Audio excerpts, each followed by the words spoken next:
E aí pessoal, beleza? Nesse vídeo vamos conhecer um caso que ocorreu em Los Angeles, nos Estados Unidos. Los Angeles trancava as portas e dormia assustada. Nos anos 1980 havia um assassino à solta. Vamos conhecer esse caso? Vem comigo.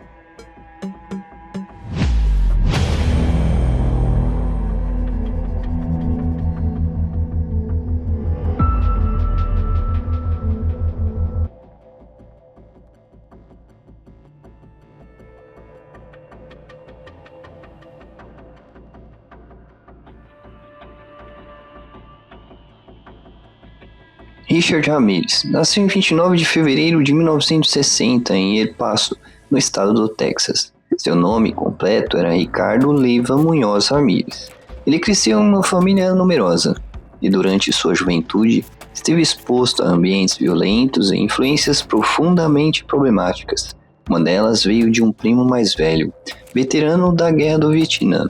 Segundo relatos posteriores, esse primo mostrava ao jovem Richard fotografias perturbadoras relacionadas à guerra.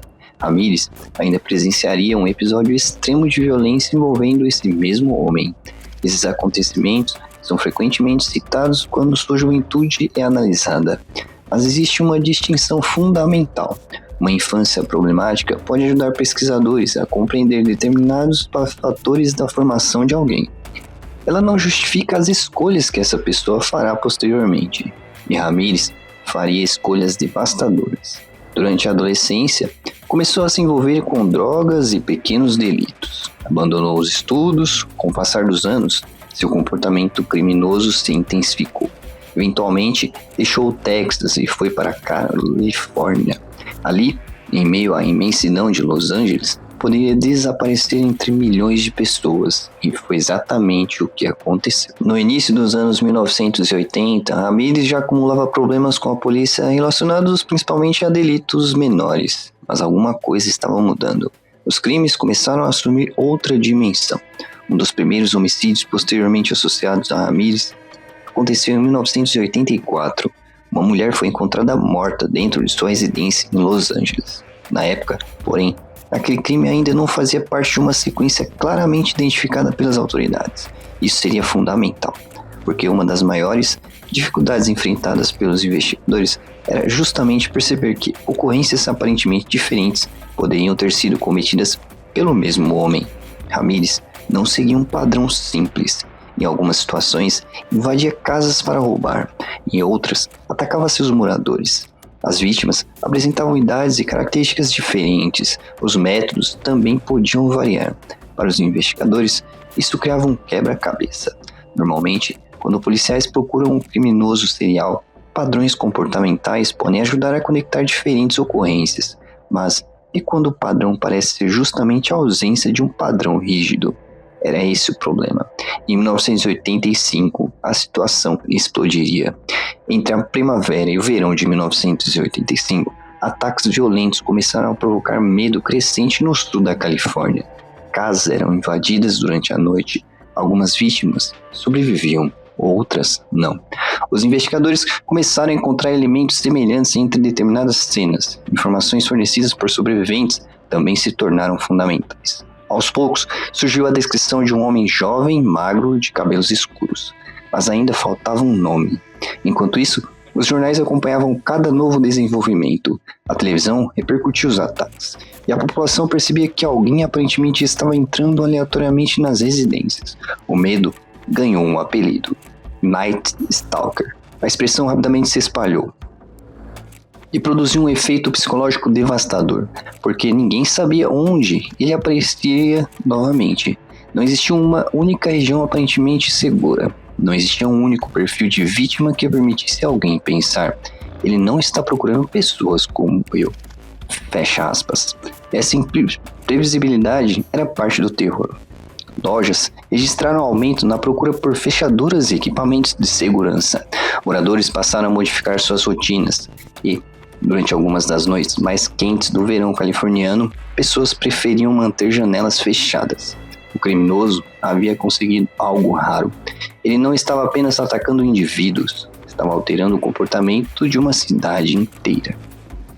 As Richard Ramirez is led to prison on that November day, he has one final comment for the media.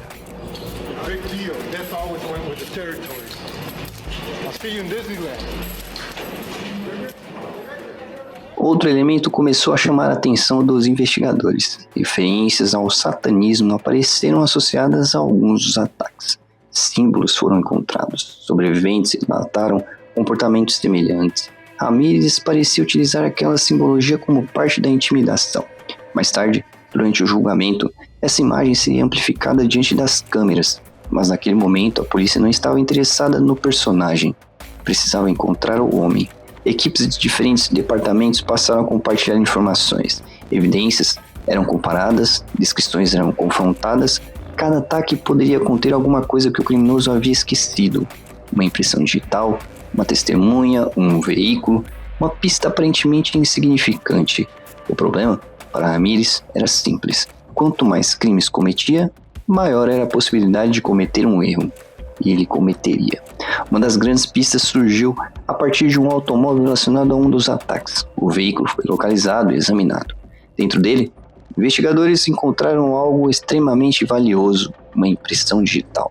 Ela foi comparada aos registros existentes e surgiu uma identificação: Richard Ramírez. Finalmente, o Night Stalker tinha um nome.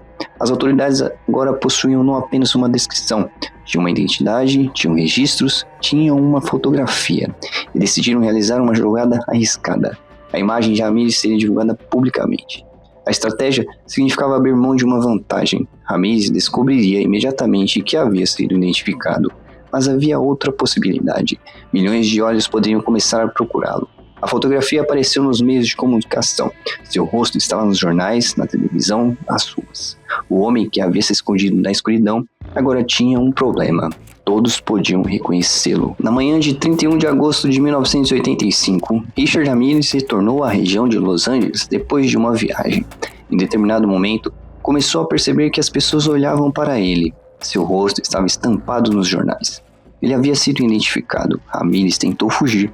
Passou por diferentes áreas da cidade e tentou roubar veículos durante a fuga, mas alguma coisa inesperada aconteceu. Moradores começaram a reconhecê-lo, gritos alertaram outras pessoas. O homem procurado por uma gigantesca operação policial estava correndo pelas ruas diante de cidadãos que sabiam exatamente quem ele poderia ser. Uma perseguição começou. Ramírez tentou escapar desesperadamente, mas moradores da região foram atrás dele. Em determinado momento, ele foi alcançado e dominado. A polícia chegou pouco depois. Era uma cena extraordinária. Depois de meses procurando um criminoso que atacava silenciosamente durante a madrugada, sua fuga terminou em plena luz do dia, cercado por pessoas comuns. Aquele que aterrorizava as residências enquanto seus moradores estavam vulneráveis agora estava sob custódia. A caçada havia terminado, mas o espetáculo judicial estava apenas começando.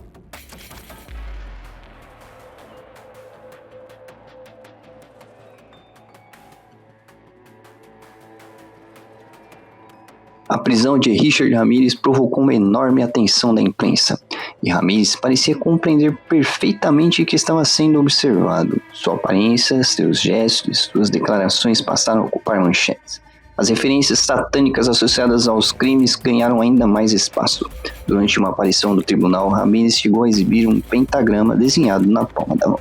Para a imprensa, que já havia transformado o criminoso em Night Stalker, aquela imagem era explosiva. Mas por trás das coberturas sensacionalistas existia algo muito mais importante: as vítimas, os sobreviventes, as famílias, e um processo judicial extremamente complexo.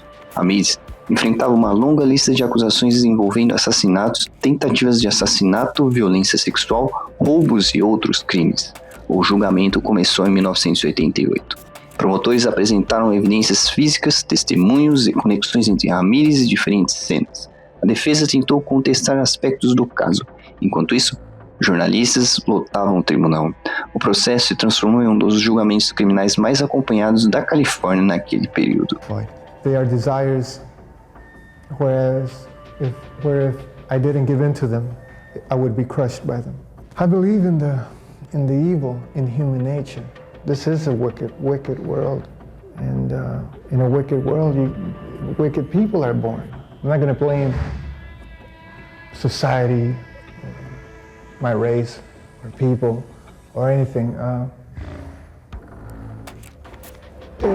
It is up to the individual like myself to keep on knocking on whatever door they want to get into. Em setembro de 1989, o veredicto chegou. Richard Ramirez foi considerado culpado por 13 assassinatos, além de diversas outras acusações graves. Posteriormente veio a sentença. Pena de morte. Ramirez seria enviado ao corredor da morte da Califórnia. Para muitas famílias, a condenação representava o encerramento de uma parte do processo, mas nenhuma sentença poderia devolver aqueles que haviam sido mortos. E ainda existia outra realidade.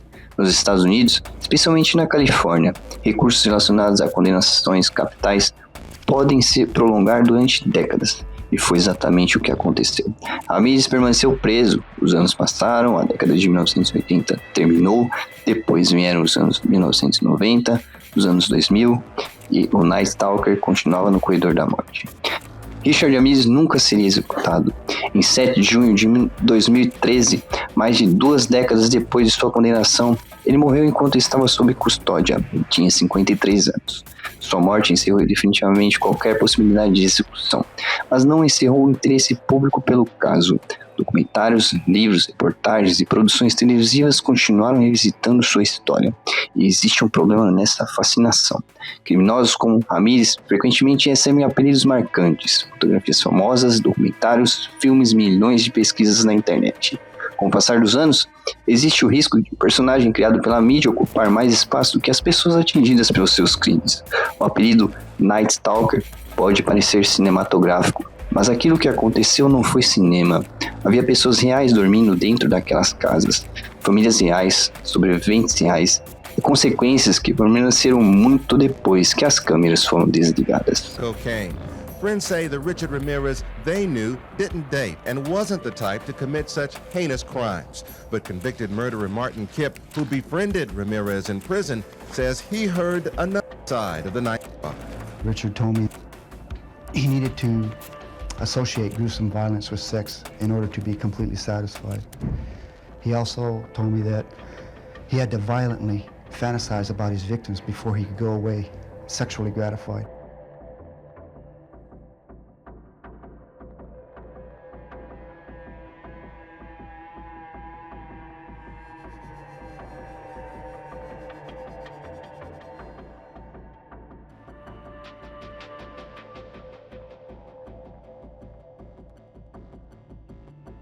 Durante meses, moradores da Califórnia imaginaram uma figura quase sobrenatural caminhando pelas ruas durante a madrugada.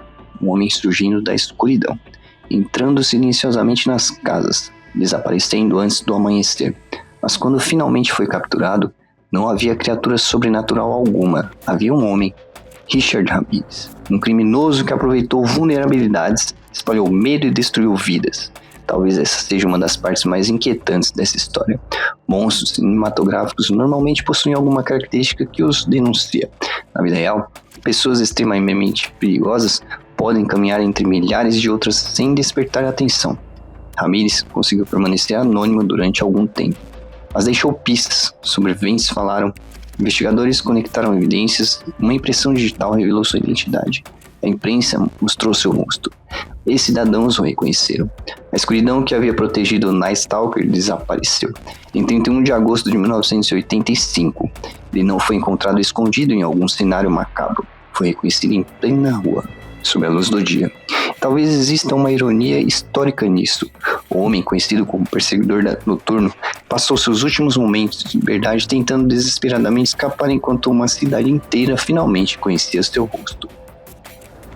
Richard Ramirez morreu em 2013, mas as histórias das pessoas atingidas por seus crimes continuam sendo lembradas, porque no estudo de casos como esse, talvez a pergunta mais importante não seja como alguém se transforma em um monstro, mas sim, quantos sinais podem existir antes que o mundo perceba o perigo? E quantas vidas podem ser destruídas até que alguém finalmente consiga detê-lo? Richard Ramirez, o homem que aterrorizou a Califórnia durante a noite, e que acabou derrotado quando já não havia mais escuridão onde pudesse esconder o próprio rosto.